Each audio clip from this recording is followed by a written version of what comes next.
everybody, welcome to the furniture flip of this table. We are the Furniture Sisters. I'm Janelle. I'm Sheila. We're happy to have you. Make sure you follow and subscribe if you like this. Okay, so what we're doing, we're taking this old table that we got at a reception center and we are going to flip it really fast. We're gonna see if we can do this in record time. So we've got a nice pine wood furniture and it's super duper rustic. Like we're talking, this is the best farmhouse piece you could ever possibly want. There's kind of some imperfections up here and we're leaving them because this is totally rustic. This has a very natural finish. There's no varnish or polyurethane on the top. It's a very natural wood, so we want to keep it that way. Okay, so first step is to clean. We're going to clean this piece and then we get to think, what are we going to do? Are we going to paint it? Are we going to stain it? What's the process? So come join us and see what we're gonna do. Yes, Sheila, we do not want splinters in our fingers for Thanksgiving dinner. Go back to an old post if you don't know what happened to me. Oh, yes. Okay, these were in a reception center. They are very, very dirty. They're very greasy, and they're pine. Sheila is literally scrubbing it with an orange, green scrubby. We've got a big old grease spot here, big old grease spot here and here. We're gonna try and keep the natural wood. There's no way we're gonna get the grease out of all of this natural wood that just sucked it in. So we gotta work with it. We're gonna try and go with a natural wood top, enhance the greasy areas by adding hemp oil. Okay, so really give it a good scrub. And let's talk about what we're gonna do with this and why we decided to just do chalk paint. You guys always ask us how we know what we're doing. It's usually a process and it evolves, but it always starts with some really just looking at the piece you have. Every piece is different. The condition on every piece is different. The style. The style. I mean, this will totally lend itself into a farmhouse, rustic Super looking house. rustic. This is, and we cannot turn this into modern. Look at those legs. I mean, it's just a rustic farmhouse piece. That's the way it is.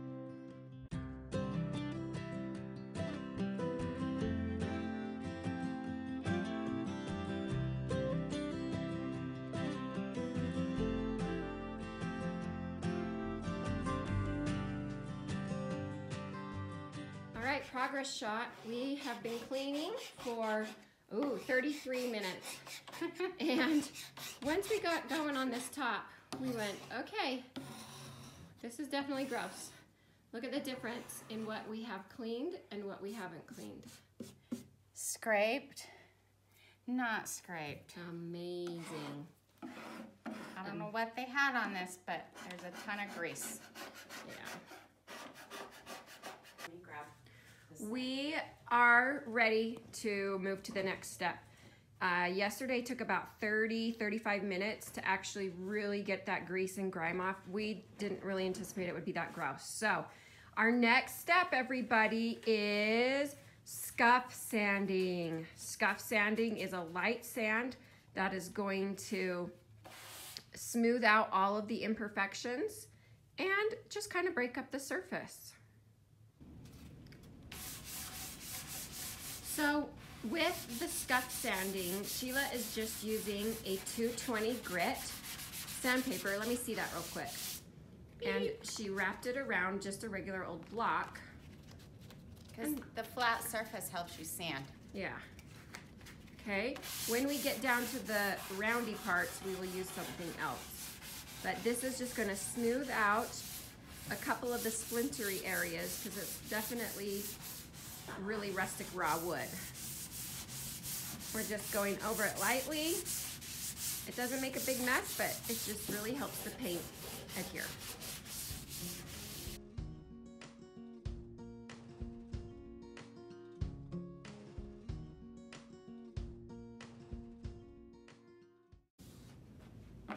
Sheila said we didn't quite get all the grease off because look what happened on our sandpaper.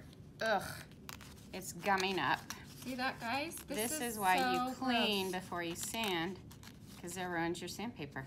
We really, really cleaned. You saw us scraping this. This piece is just so filthy. Greasy. So greasy. All right, we have sanded. Now, because there's so much sand still on here, it's dirty, we have to vacuum next. So we will be vacuuming the whole thing, and then we're ready to paint. Yes! Woo-hoo!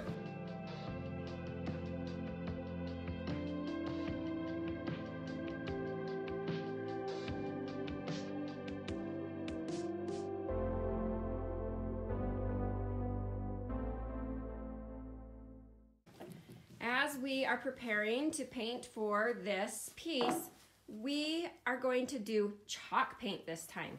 We are doing Rust-Oleum linen white chalk paint.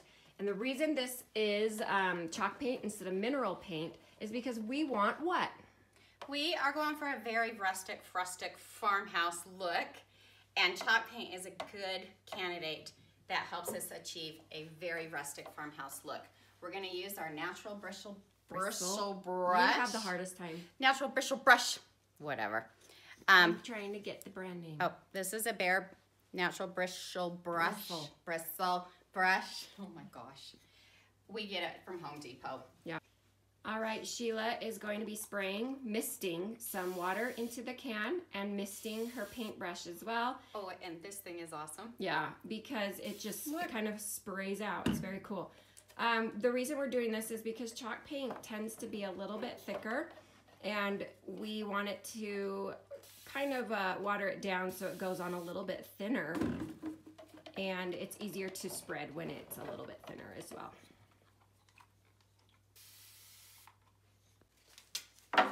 Alrighty, we are using the frog tape to protect the top edge.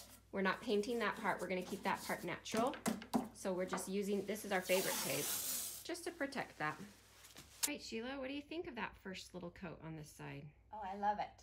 Yeah, it's super easy. It's so easy, and it's so gonna be cute in someone's front room or front hall. Just don't overthink it.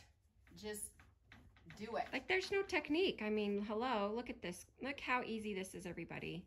Don't use too much paint. We want that wood coming through. It gives us a very natural, aged, worn out look. I mean, literally, how easy is this? You guys, you really can do this. This is not hard.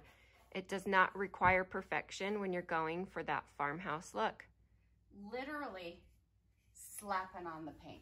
Yeah, so like, easy. Not even kidding.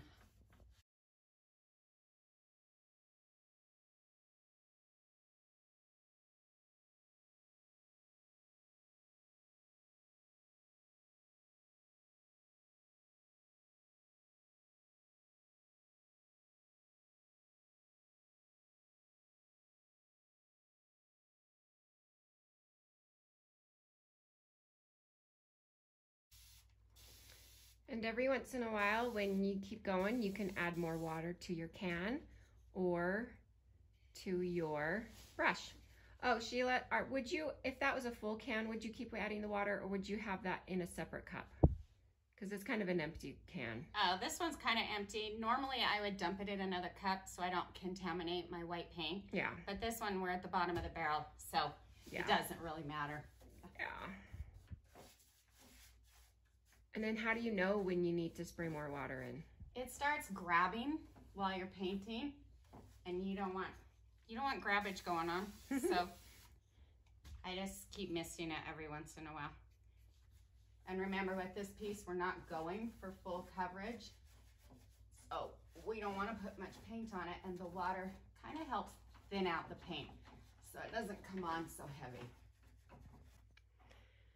So notice how Sheila is not putting a whole lot of paint on her brush when she dips it in, because we're just doing a very light coverage. If we put too much paint on our brush, it's going to come out really heavy, and that is not the look we're going for. It's almost like using a dry brush, barely touching the tips.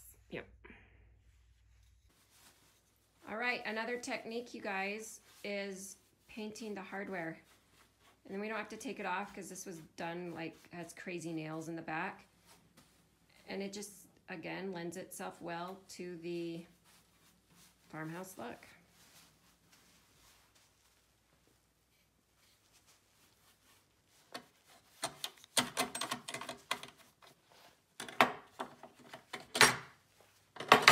See how that hardware was put in? It has nails on it. Okay, now we're just cleaning out the brush. Piece of cake. It's not even that messy because Sheila used hardly any paint.